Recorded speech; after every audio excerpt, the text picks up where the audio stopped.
دي كرات بسكوت متغرقة بالشوكولاتة وقطع الفول السوداني، بس إيه حدوتة، هنجيب أي نوع بسكوت نكون إحنا بنحبه ونبدأ نحطه في الكبة، هنضربه ضربة حلوة، بعد كده هات مكعبات من الجبنة الكريمي وفول السوداني ومعلقة كاكاو ومعلقة لبن مكثف وأي نوع شوكولاتة تكون أنت بتحبه. أنا عندي نوع شوكولاتة كده بالبندق حدوتة، حطيت معلقة منه حلوة وضربت ضربة حلوة. لو حسيتوا إن العجينة بتاعتنا كده ما لمتش معانا، هنحط كده بس إيه معلقة صغيرة من المية، هتلاقيها لمت معانا وبقت بالشكل ده.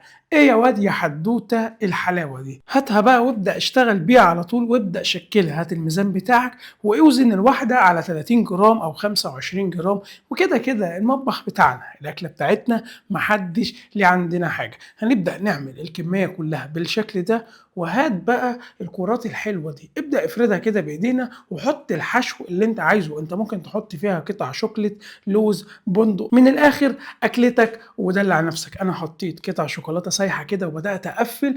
هات بقى أي بولة كده يكون فيها شوكولاتة متسيحة على حمام بخار أو في الميكروويف، وحط شوية فول سوداني مجروش. بعد كده قلب تقليبة حلوة، وهات الكرات الحلوة دي ابدأ غرقها في الشوكولاتة السايحة. يا لهوي يا دي حدوتة، أنا النهاردة جاي أدلعكم. هنبدأ بقى نطلعها على طبق كده على جنب أو على ورق زبدة، وهي زي ما هي كده والشوكولاتة تكون لسه ما نشفتش، هنجيب أي شوكولاتة بيضة كده نبدأ نبشرها، عشان الشوكولاتة لو نشفت مش هتمسك في الشوكولاتة البيضة، فاهمين قصدي؟ ونسيبها ساعة بس كده في التلاجة، وطلع وقدم وغرقها بصوص الشوكليت. هي أكلك كلها بالشوكولاتة. اعمل سيف للحلقة دي واعمل منشن لأصحابك اللي بيعشقوا الشوكولاتة. بقول لكم إيه حدوتة، أنا كده خلصت حلقة النهاردة، يا رب أكون قدرت أقدم لكم حاجة تعجبكم. أشوفكم في حلقة جديدة، سلام.